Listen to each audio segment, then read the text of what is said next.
Hello and welcome to Melomaniax, the podcast where we take unbiased deep dives into the biggest musicians and bands of all time. I'm Ashton. And I'm Dallas. Before we get started today, please do us a huge favor. Hit that subscribe button on YouTube. Follow us on our socials, Instagram and TikTok. That's at Melomaniax Podcast. And drop us a 5-star review on Apple Podcasts. Really appreciate that. And if you really want to support the show, consider joining our Patreon for $5 a month. We fully revamped that. And there's a lot of cool perks in there, including access to our private Discord server. So definitely give that a check out if you're interested in it. It's patreon.com/Melomaniax. Okay, so we're going to go ahead and get into today's episode, which is Toto. Do you want to start maybe by giving us, maybe we give a little bit of background of our experience with Toto? Yeah, for sure. So I feel like, obviously I heard, Hold the Line in Africa at some point in my life that I cannot nail down or pin to an exact date. But my biggest memory is just your ringtone being Rosanna for the longest time.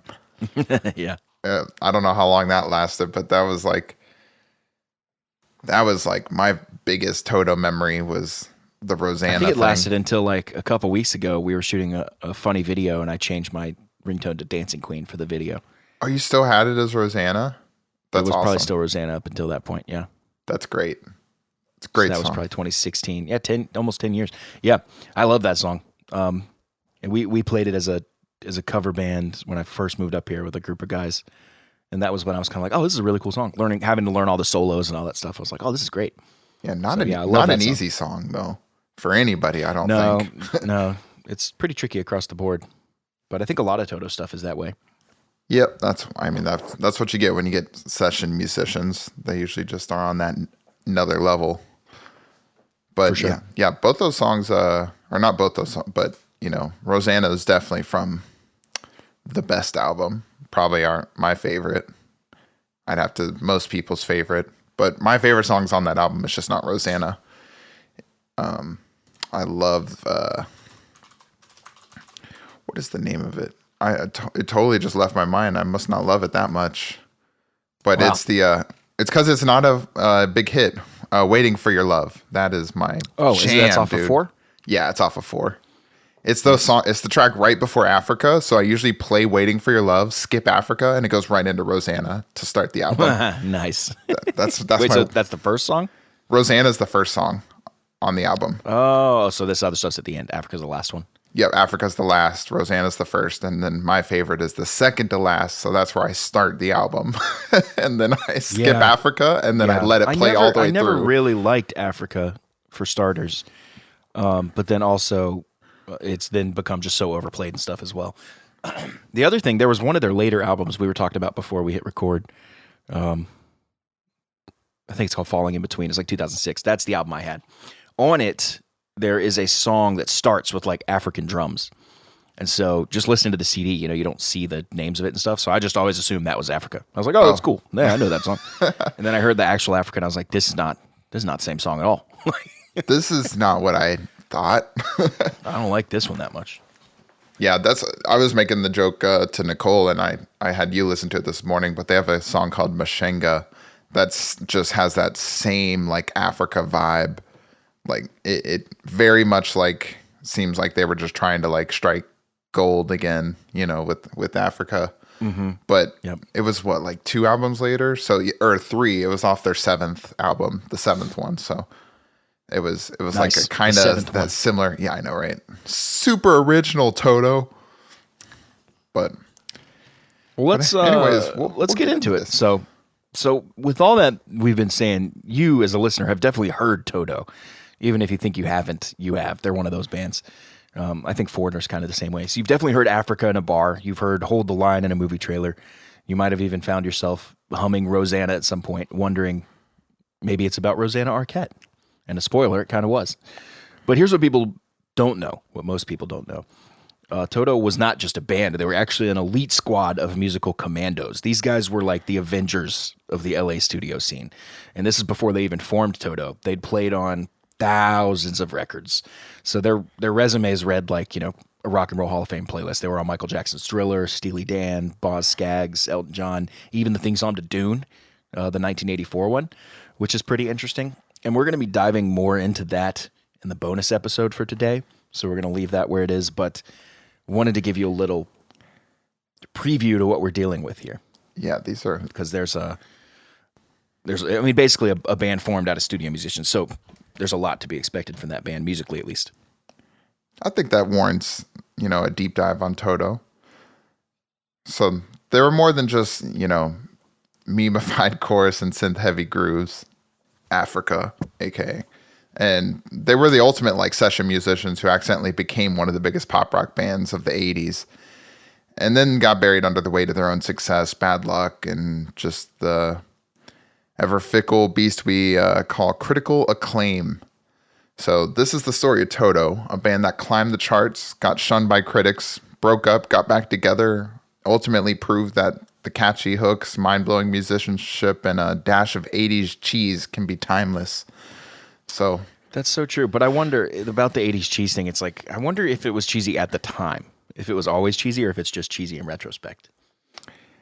I don't know, because when I listened through all the albums that came out in the 80s, they just sounded like the 80s, to me.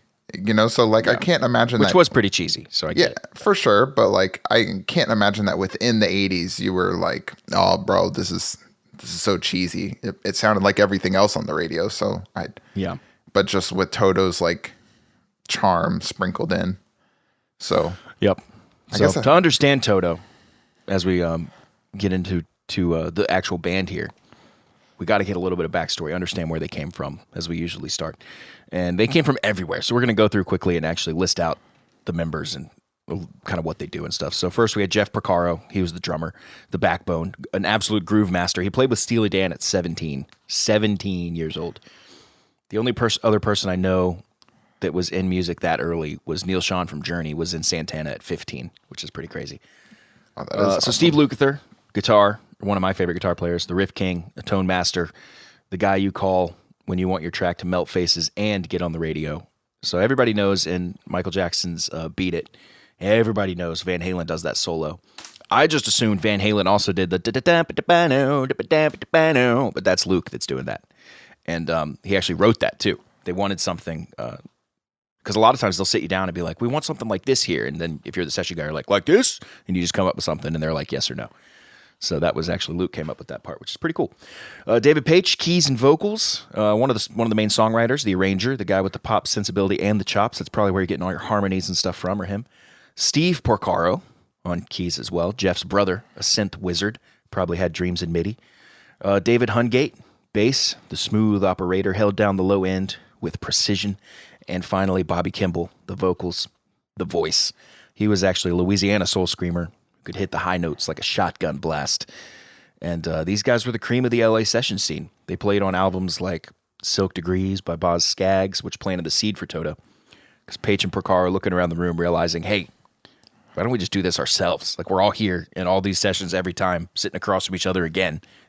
That's so funny. We start making our own music. Yeah. It's like you show up hey, you're here too? Well, there was nobody better. Exactly. I also love that we were talking about in the made the joke and before we went live that seems like just about every musician in LA went through Steely Dan at some point or has some kind of blueprint from Steely Dan. Yeah. Man, that band was just a revolving door of session musicians as well. So kind of like Doobie Brothers. Yeah, for sure. And I mean the Doobie Brothers took two people from Steely Dan, so makes sense. But then their sound went different. Which one used Dan?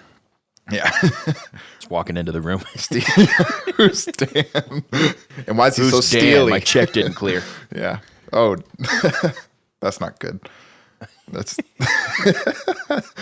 because Jeff Baxter was working on he was supposed to be paying people. Nah, but now they kind of sound like Steely Dan in their early albums. They've got that same tight sound. I don't know how to explain it, but I think it's a lot of the keys and synths that really do it. But yeah, that makes sense. So after all these guys decided hey, we should probably just make a band together. So they formed in 1977, and not as a vanity project, but as a band of brothers who wanted creative control for once, instead of just always being told, play this, play that, come up with this. And the name Toto, according to Page, you said Page for that? Yeah, I said David Page. Page, yeah. I wish he went by Pike. That'd be hilarious. I would like that. That sounds so much better. Yeah, to be fair, I don't know if I'm saying it right. That's just what I've always said. Okay. It's Paich for everybody listening. So come up with your own pronunciation that suits you. Yeah. So according to Page, it started as a nickname for Jeff Porcaro. And then later they found out that in Latin, Toto means all-encompassing, which is accidentally just perfect because they kind of were. Just made sense. So Toto came out swinging. Ill-timed yawn. Yeah, that's all right. You got the yawn button. We're in 1978 now. Exactly, 1978. So 1 year after they formed. And yeah, that yawn lasted a full year.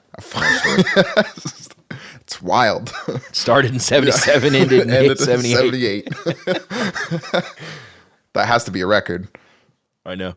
So Toto came out swinging with their self-titled debut, Toto, and that released on October 15th, 1978. The band had only just formed a year prior, and yet this album was like a flex from a bunch of guys who already knew they were hot. It peaked at number 9 on the Billboard 200 and ended up going double platinum in the U.S. Absolutely wild. It had 3 singles, too. The first was Hold the Line, so that's pretty insane. One of their most famous songs is coming right off their first album.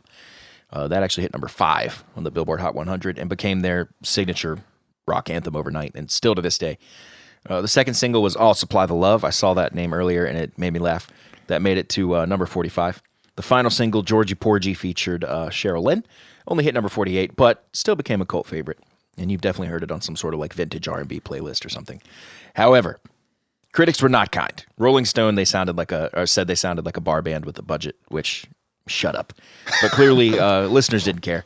This album blew up. Toto were off to the races. Their career was kickstarted, and they followed the album with the Toto Tour. And then they hit the studio again almost immediately for Hydra. But real quick, I'll Supply the Love was just in my head, and couldn't leave for the first couple of albums when I was listening through. It's hilarious. Literally the chorus is you supply the night, I'll supply the love. And they sing it about 40 times during the song. I'm the songwriter. Okay. Is that what you're calling that? I just couldn't stop I feel like I could do that. Yeah. I was like, I just couldn't. You supply the night, I'll supply the love. It's like Kiss style. Yeah, I know, right? So we always joke that if you go back and analyze Kiss's music as a quick sidebar, their choruses are brain dead simple, but it makes them really easy for everyone to sing. So Kiss is the master of coming up with one line, and that's the chorus, just singing it over and over again, and shout it, shout it, shout it out loud, just stuff like that, Yeah, and you're just yeah, I want to rock and roll all night. And my favorite is when you go, and part of every day. That's a good change up. It's just so funny that because if you sit down and try to write one yourself, it's actually pretty difficult to find one line that works as a whole chorus. You have to get a cool enough line and sing it in a cool enough way. And that's much harder than you think. Yeah, that does make sense. I've never really tried to sit down and write a simple catchy song. I'm not even sure if I could write a catchy song. But anyways, back to Hydra, the sophomore album, which dropped on October 30th, 1979. So basically a year after their debut. And they leaned more into experimental, proggy territory here, and the public wasn't totally sure what to do with it. The album peaked at number 37 on the Billboard 200 and went gold in the US, but sales took a noticeable dip, so a classic sophomore slump, as we call it, Yep. They did release 2 singles to promote the album, though. The first was 99, inspired by the George Lucas film THX 1138. Yes, really, that was one of the films that ended up where George kind of tested a lot of the stuff he ended up using in Star Wars. They also referenced THX and 1138 constantly in Star Wars, which is pretty funny. It reached number 26. This is the song 99, reached number 26. referencing THX 1138. I feel like I'm talking like a robot here. But nobody knew what the hell it was about. It still reached number 26, so there you go. That's pretty good. Second single was the title track, Hydra, which is one of the coolest words of all time, but didn't chart at all. Definitely a cool word. Yeah, I mean, you're gonna have trouble coming up with a cooler word than Hydra. God, that's so cool. This one, critics again shrugged. Fans were confused. Toto realized pretty quickly they needed to recalibrate. Yeah, so this one really came off as like that fantasy rock type feeling. You know, that genre that like exists out there where they just sing about knights and dragons and whatnot. Is this where bands get like a little too far up their own ass? Yes, yeah, for sure. Not a bad album. Like the music's still good, but it was like you could tell that they were just like way more tight in the first album. Like, and this one was just definitely a letdown on the ears after going through their debut. But still not bad. Like I was telling you, like even when Toto makes a bad song, it still doesn't necessarily sound like a total bad song because Toto's doing it. Their worst song is like, that's pretty damn good. Exactly. Yeah. Their worst song, you're still like, okay. You know what I mean? Like, and still honestly, sounds good and everything. Yeah. As I mean, it sounds crazy, but after listening to their discography, like Africa's like a bottom 10, maybe a bottom 5, even for just tracks that didn't make the. It's just so overplayed and not that special. I'm sorry. But anyways, you know, yeah, that's our hot take for the day. It became memed, which I think we'll talk about later, but it's just one of those things that when something becomes memes, it doesn't even really matter if it's good or not. It just is, you know? Yeah. And now it's the most famous thing. It's like nobody's looking at the African memes being like, is this Toto's best song? You know what I mean?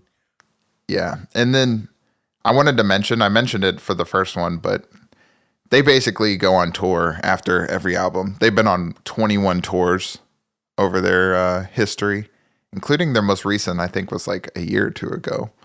So I'm going to go ahead and let you guys assume after every album release, they basically immediately go on tour, which is kind of crazy because it's a bunch of session musicians. So yeah, it's standard for they have their albums, own band now, but you know? Yeah, I guess they can, need to get out there and release it. Now, what is cool is they all have like a really good gig they can fall back on if Toto fails. You know, like true. If they put out an album and nobody cares, they're like, whatever, back to studio. Anyway, what's today? Michael Jackson again? Cool. Yep. You know, like you're gonna be all right. But now we're in 1981, and it's time for Turn Back. Turn Back was released on January 30th, 1981. And this was the band's attempt to go heavier, more guitar-driven, basically giving Lukather the wheel. But this one flopped hard. It peaked at number 41 on the Billboard 200, which is pretty good, actually. So let's rein that in. But it did fail to go gold. So it's a little disappointing to Columbia Records, and they were actually really close to dropping them after this one. However, they did release 3 singles with this one: Goodbye Eleanor, If It's the Last Night, and Live for Today. None of them cracked the Hot 100, none. So this was Toto's lowest commercial moment up to that point. But buckle up, because we're ready for a comeback. Imagine, though, this is such a good lesson, because we're about to get into the big one here. But, you know, Columbia Records was really close to dropping them. It was a huge flop. Nothing charted. Like, they were just like, oh, God, we lost it. Our first one was good, and then bad, and then worse. If we keep this trend going, you know, let's just hang it up now. Imagine if they did that. But they didn't do that. Instead, they did this. They held on for one more, and this was the one. So Toto 4, which is the name of the album, Roman numerals 4, was released on April 8th, 1982. And this was the band's redemption arc, for sure. This was a Grammy magnet and a commercial juggernaut. The album hit number 4 on the Billboard 200 and went triple platinum in the US. And it dropped 4 monster singles. The first was Rosanna, which is, I believe, your favorite song. By him. So love it. Which peaked at number 2 on the Billboard Hot 100 and won Grammy for Record of the Year.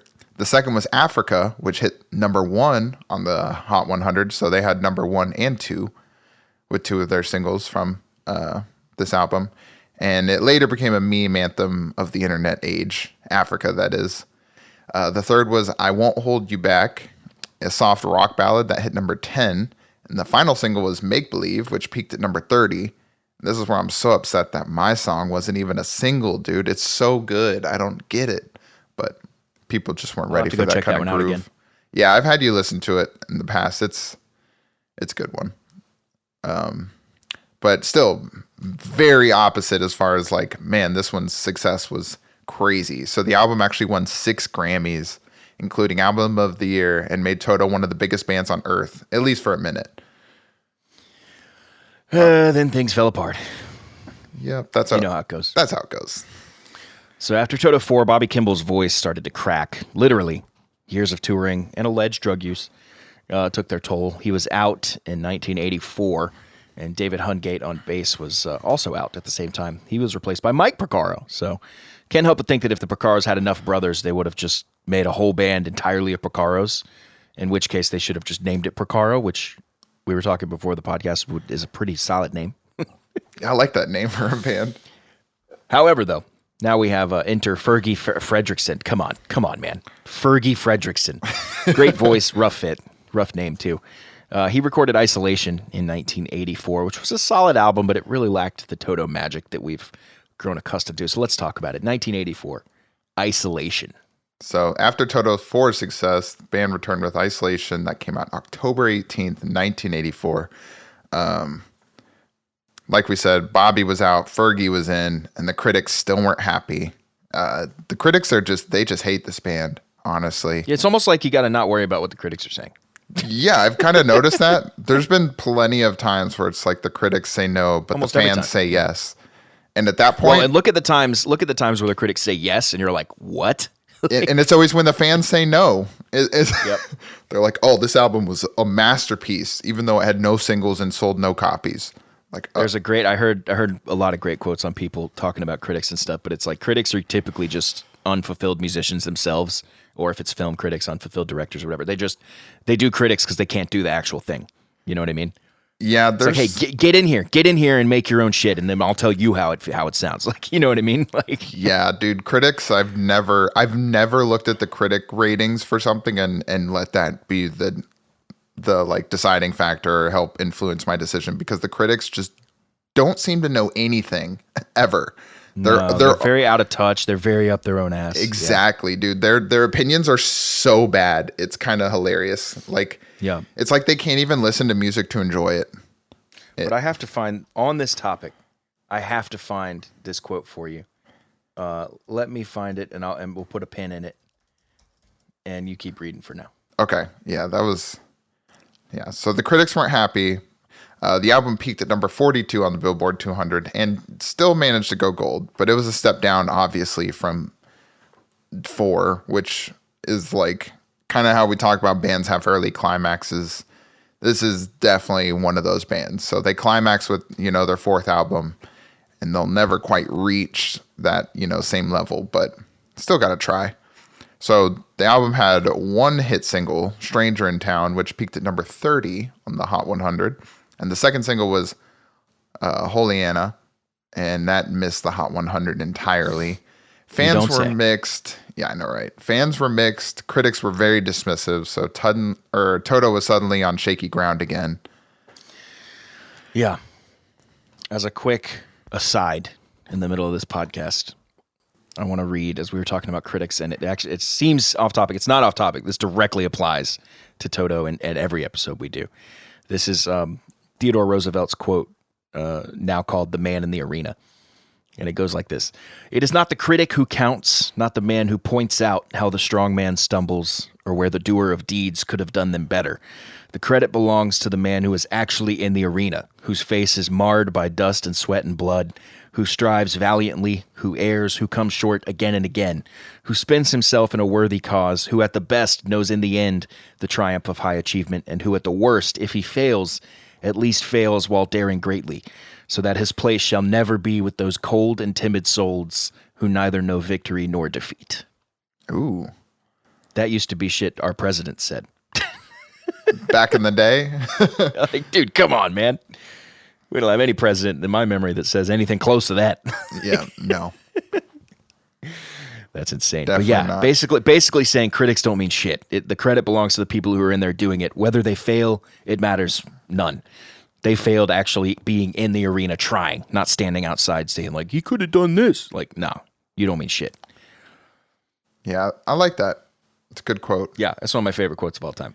Yeah. Back to Toto. We Back are now to in Toto. 1986. with the album Fahrenheit. So then came Joseph Williams, son of composer John Williams. Yes, that John Williams. We did an episode on him. I'll tell you what episode it was. It was episode 11. Go back and listen to our episode on Joseph's dad, who you're now hearing about, John Williams. So back to Joseph, though. He sang on Fahrenheit in 1986 and the seventh one in 1988. These are great records, more jazz pop fusion. But commercial returns are starting to shrink. So Toto tried another reboot here with Fahrenheit. That came to the masses August 25th, 1986. The album only reached number 40 on the Billboard 200. Pretty good. A lot of their stuff's landed in that 40 range. That's pretty solid. It's not bad. But again, failed to go gold despite strong songwriting. So they released 4 singles. The first was I'll Be Over You, a smooth hit that reached number 11. Second was Without Your Love, hit number 38. The third was Till the End, which hit number 78. The fourth, Could This Be Love, didn't chart at all. Still, that's pretty good. You release now 3 or 4 singles chart. That's pretty good. But despite this modest success, the band kept the band afloat in the late 80s, especially internationally, which is pretty interesting. So now we're moving into 1988. Yeah, Fahrenheit really gave me, this one was the one that I was saying, like, really gave me, like, Foreigner vibes, just that true 80s, like, radio rock sound, like, more than anything. But Joseph's vocals I actually really enjoy. He's one of my, of the multiple singers that have come through Toto, he's definitely up there. Of course, the original singer on the original albums is great, but now he can't sing, so that's kind of like lost in time. So that's Joseph one is of the like most frustrating things ever. Yeah, right. So Joseph is our next best, in my opinion, second best singer. So, anyways, in 1988, they released the seventh one, which we talked about a little bit earlier, and that was released on March 1st, 1988. And this one was a big deal, especially in Europe. In the U.S., it barely made a dent, peaking at number 64. It did go platinum in several countries overseas, including France and Netherlands. So, that's that kind of your international success we were talking about. They started blowing up a little more over there. So, at least it's something to keep you afloat. Yeah. Yeah. This album had 3 singles, actually. Pamela, which hit number 22 on the Hot 100. Stop Loving You, which was huge in Europe, didn't chart over here in the U.S. And Mashenga, which we talked about earlier, didn't actually chart anywhere. It was kind of what we consider to be kind of an Africa 2, which is funny. We have Mashenga, which is Africa 2, and then one called Holy Anna, which feels like Rosanna 2. Rosanna I don't know 2. If it sounds like Rosanna 2, but the title is. So this album is actually considered one of their strongest musically, but it was kind of ignored by the American market. So consider that one a hidden gem that you should go check out. I fully agree with that statement. For sure. Like, this is also good the album art. A lot of their album art's really good, but this one really hit me. It's their first, fourth, and seventh. The album art is just really, really solid, I think. Yeah, so I really enjoyed this. If you look at all those, they're all kind of similar. Right. The sound is kind of similar. It's the sword logo and stuff, but yeah, whenever they get away from that album logo, you got to start to question the music, It's all based on the I just logo. Googled Toto album art. That's it. And the only ones that come up in the entire first few rows are 1, 7, and 4. Nice. That's pretty fitting. That's pretty crazy. So, meanwhile, tragedy struck the band when Jeff Porcaro died in 1992 from a heart attack linked to a reaction to pesticides. He was just 38 years old, and it was a massive loss for the band. It's basically like losing the soul of the band, so they just became kind of a shell of themselves. They did soldier on with Simon Phillips on drums, but the core chemistry was never quite the same. Jeff really did provide that, that's why we called him the groove man, in the beginning. He really held down the sound of the band. So I encourage all of you, especially drummers or musicians, but all of you really, to go check out on YouTube. If you just Google Rosanna Shuffle, there's a clip from a video of Jeff Porcaro teaching it to you himself. And you can just see his demeanor and his just massive comfort and skill behind a drum kit, and just how good he was. I believe it's part of a much bigger series. You could probably find the full DVD, or I guess at that point VHS, of his drum lessons or whatever. But that one particular video I've watched many times, and he breaks down how to do it and stuff. It's really, really cool, because a lot of people don't realize that drum beat at the beginning of Rosanna is actually quite complex, even though it sounds extremely simple. and he explains how he came up with it, how to do it, what's going on, and all that stuff. And it's really good video to just kind of get into his head for a minute, which I think he's widely regarded as one of the great drummers of all time. So I love that video. Worth doing. Yeah, so good. I think he says, just not to take anything away from the video at all, but I'm pretty sure he says he kind of implements a little bit of Fool in the Rain, so like John Bonham shuffle with a little bit of a Bo Diddley. Yeah, that's right, the Purdy shuffle, and then he does a little bit of a Bo Diddley on the kick, underneath it all. And then and it's so funny the way he breaks it down and he kind of says it all, and then he just like plays it, and he's playing it's actually a pretty complex beat that once you get the hang of like doing shuffle beats, it's probably not so bad, but shuffle beats like in themselves are a little more difficult, I'd say. I know I struggle with them still. You have different timings going on with your foot, in both your hands, and it's pretty crazy. Yeah, so great video. We'll actually post it in our Discord we should post that for any of those Patreon That brings members. us to my birth year now, 1992. Kingdom of Desire is the album. This one dropped September 7th, 92. It's notable for two things. No Jeff Porcaro, and Steve Lukather took over as the lead singer. It did not chart on the Billboard 200 at all. Commercially, it flopped in the U.S. It did actually do pretty well in Europe and Japan.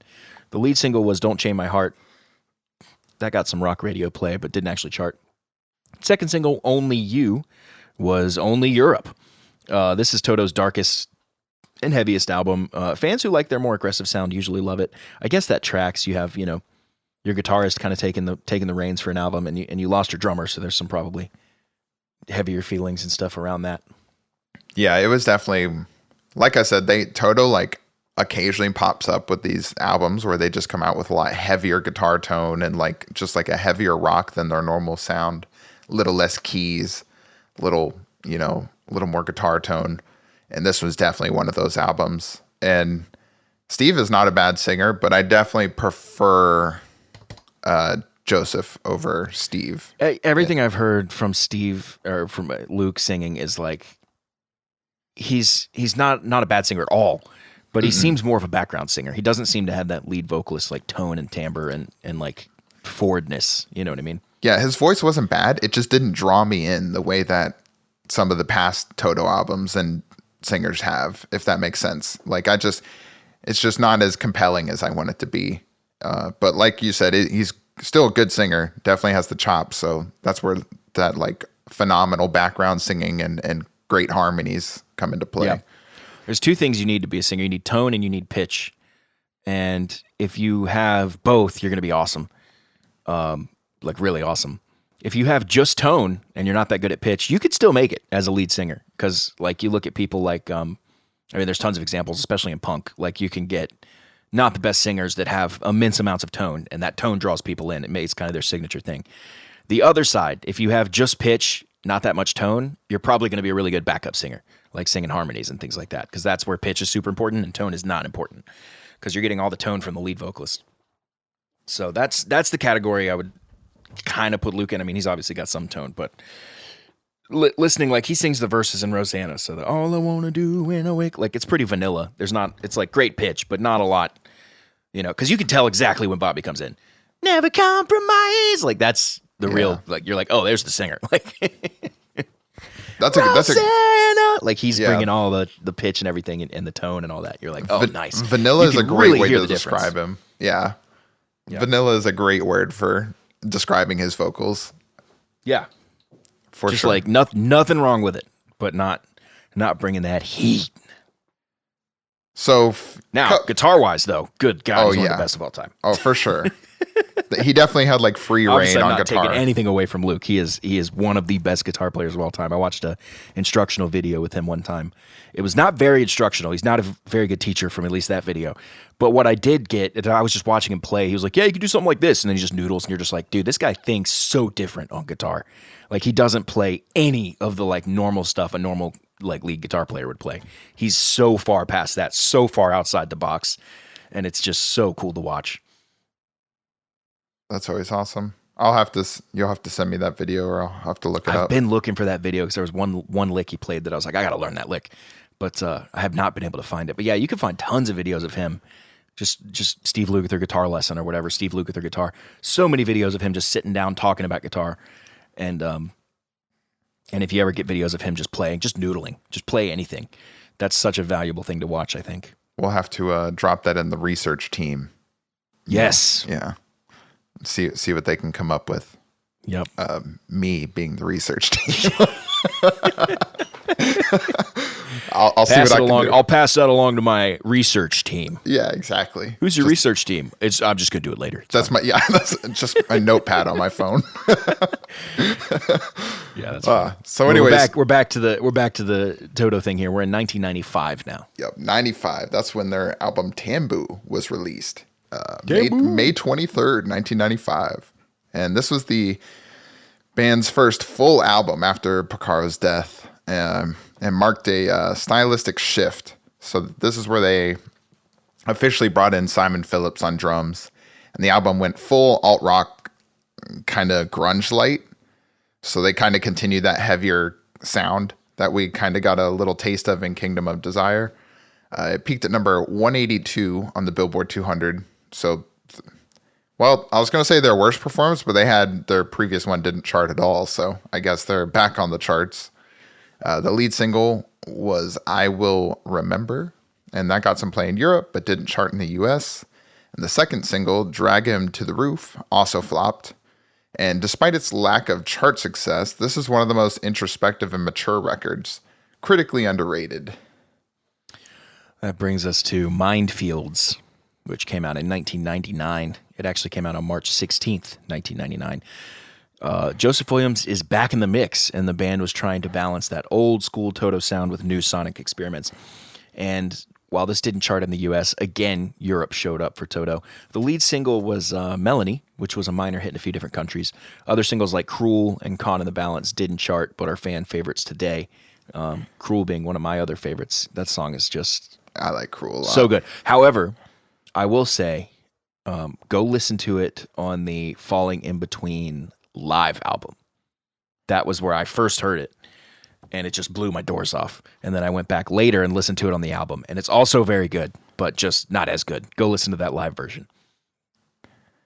For sure. So now we're moving into the 2000s, into the modern era. So we had Through the Looking Glass, and it was a covers album, actually, that released October 21st, 2002. It didn't chart, but it's a cool peek into Toto's influences.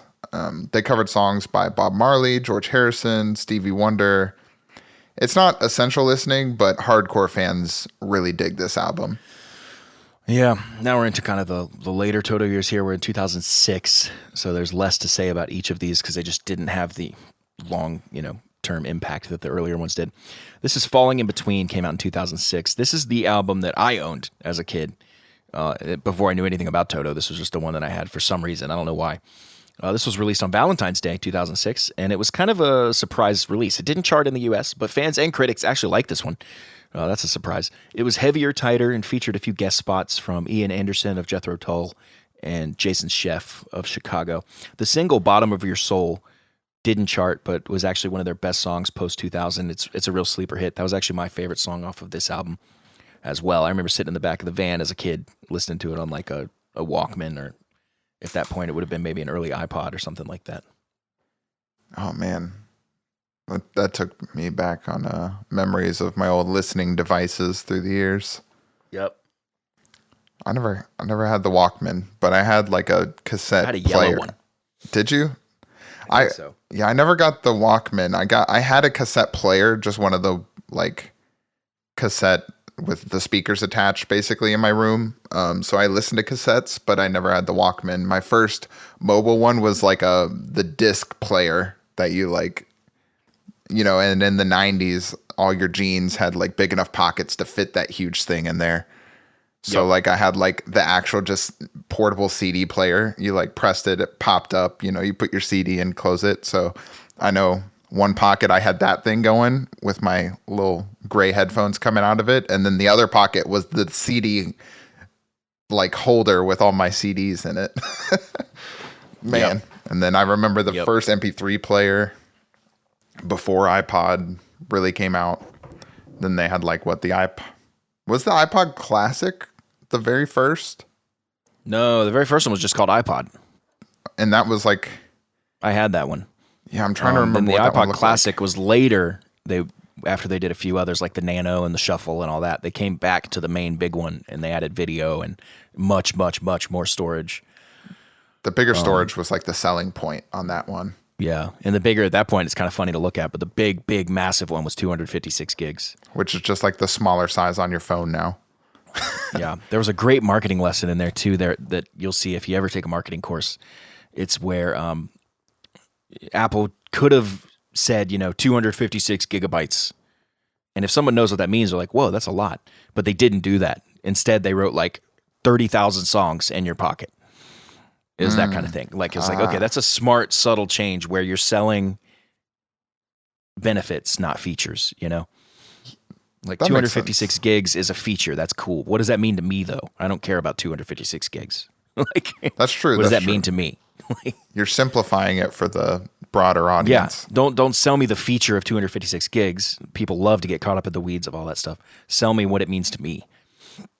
That's cool. Apple did that, and that's kind of a clever little twist there, and why they're a massive company. They think different. Nailed it.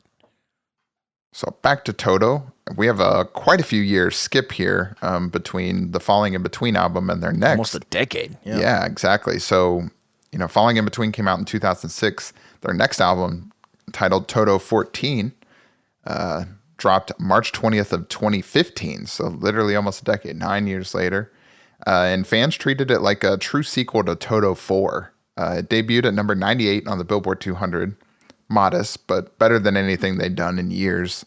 And the lead single, Orphan, didn't chart, but critics and fans praised the album for being a return to form. So this album, among how different a lot of these like early 2000 albums sound from like the classic like 70s, 80s Toto sound, this one kind of was like a callback to their original works. And I think that was kind of the plan because they used the Roman numerals again, and it's 14 instead of 4, which was their biggest album. So like it's just everything about it is like a callback to Toto 4. That brings us to 2018 with the album Old is New. That was released on November 30th, 2018. It's a mix of unreleased tracks from the past and a few new cuts. It didn't chart, but it's a sentimental farewell to the original lineup. Jeff and Mike Porcaro had both passed by this point. And they do actually appear on a few tracks thanks to archived recordings. So that basically brings us today. We have a few wild stories and deep cuts and some things like that. We're going to be talking about those in the bonus episode. So if you're interested in that and interested in all the other bonus episodes we have, as well as getting these episodes before anyone else, check out our Patreon, patreon.com/Melomaniax. $5 a month. You're going to get all that and more. So check that out if you want to continue the stories over there for Toto and also lots of other bands. So we're going to move on to their influence and legacy. So let's get into that. So Toto's legacy is a weird one. They were critically panned during their prime. Too slick, too polished, too studio. But now they're celebrated as virtuoistic legends and influenced by and influencing everyone from Quincy Jones to Daft Punk. They've been sampled, covered, immortalized in meme culture. Their studio work with Michael Jackson, Boz Scaggs, Steely Dan is arguably even more legendary than their own discography. They've had lawsuits, breakups, makeups, and health scares, but they're still out there touring as Toto, the Dogs of Oz. Lukather and Joseph Williams remain the heart of the current band. So I like that duo. So if you're going to see them, you're going to get a good product if those two are leading it. Yeah. As of 2025, Toto is less a band and more a vibe, smooth, funky, escape to a different time. And honestly, the time was pretty damn fun. So, yeah. So what's the big takeaway? So Toto was the band you knew without knowing that you knew. They were the ultimate underdogs, world-class musicians who constantly caught flack for being too good at what they did. But time, memes, and a killer back catalog have proven one thing. Toto was not a guilty pleasure. They were a pleasure, period. And now, thanks to the internet, their songs are eternal. Africa will probably be playing when we land on Mars. And that just feels right. So that'll do it for Toto today. We're going to move into our ratings now. We rate every band eventually out of 5, but we have 6 categories. We go through rating them out of 5 in each of those to get an average at the end. So let's dive into that. The first being creativity. Where are you putting them on creativity, Ashton? Worth saying, we define this as how creative they are in their genre, right? So what is their genre?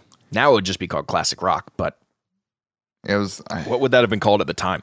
I don't even know. Like, just rock. They had like a lot of like smooth, jazzier kind of like influences. It felt like, and they had a lot of more synths and keys than a lot of rock bands do. So like, I don't even know how to explain them. Like, I mean, I guess like you said, they just get grouped into classic rock, but I feel like them and Steely Dan were like this very similar.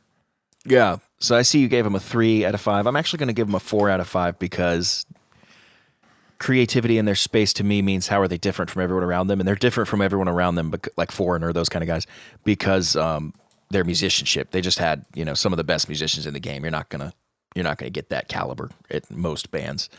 That brings us to evolution. How did they change through the years? I think here maybe a 3, right, just above half is good for me. If we look at a band like AC/DC, they'd probably get a 1. Then a band like, I don't know, someone who evolved a lot, they're going to get a 5. I think Toto did evolve. They had albums, we saw it through this whole script today where we had albums that were heavier, albums that with this guy singing, albums with that guy singing, this guy's singing this song, that guy's, they're constantly evolving and trying things, but not to the point that you couldn't tell it was Toto. So, or sometimes I guess you couldn't. But anyway, that's why I'm giving him a 3. Yeah, I'm at a 3 as well for the same reason. Like, they always sounded like Toto, but they did at least make attempts to sound different, do new things over the time, Yep. That brings us to replayability. I'm giving them a solid 4 here. They're one of the few bands that I actually could and will go back and listen to, largely due to Luke's guitar playing. Of course, I've heard Hold the Line, small story here. I've heard Hold the Line, 1,000 times in my life in passing, never really thought about it. One of my students wanted to learn the solo. So for the first time, I had to go look at the solo and I was like, Jesus Christ, this solo is insane. Like, never even really heard it, even though I'd heard that song a million times. So their replayability factor is way up there for me. That's a 4. Yeah, I'm also at a 4, mainly just for the album Toto 4. I will always go back and listen to that album endlessly. Yep. It's so good. Start to finish, apart from Africa, always going to throw shade. Cultural impact is the next category. That's what I'm looking for. I'm giving him a 4 here again because pretty much solely due to Africa. That song is memed. That song is viral on TikTok decades and decades after it's been released. They've definitely impacted culture with that song, at least, as well as a few others, but mainly that song. That song is Lois and Peter's like wedding song from Family Guy. Like, there's just they're throughout all of culture, so they're getting a 4 for me there. Yeah, I'm gonna give them a 3 out of 5, mainly for the same reasons that Africa really is the strong backbone to the score, exclusively. Like a lot of their other stuff didn't necessarily like reach as far out as Africa did. So I'm gonna be at a 3 out of 5. Which leads us to emotional connection. Yeah, emotional connection. I'm giving them a 3 out of 5 here. It's not. I don't even think it's their fault. I don't emotionally connect to most music. So yeah, no, I'm with you. It's just kind of how it is. But I'm also showing up with a 3 out of 5. Yeah, I like it. And then finally, nostalgia factor. For me, they're getting a strong 5 out of 5. I have a lot of memories associated with Toto being in the back of the van, learning the Rosanna beat, learning, playing it with an old band of mine, just lots of memories throughout lots of years with Toto. And anytime I hear their music, it brings me right back to those places. So that's a 5 out of 5 for me. And I am at a 4 out of 5 for the nostalgia. A lot of the same reasons. I know Rosanna is a big one, your ringtone, hearing it all the time back then. My dad's band does Hold the Line as one of their songs. So getting to hear that, there's just a lot of Toto endlessly pops up in my life again, and it makes me think back to a lot of different times. So So that brings Ashton's total for Toto today to a 3.3 out of 5, and my total to a 3.8 out of 5. So there you go. That's where we sit for Toto. We're going to go in this episode here now, and we're going to head over to Patreon, where we're going to be doing the bonus episodes. If you want to join us there again, go check that out. You can find it on our website or patreon.com/Melomaniax. So that's all for today. We will see you guys next week.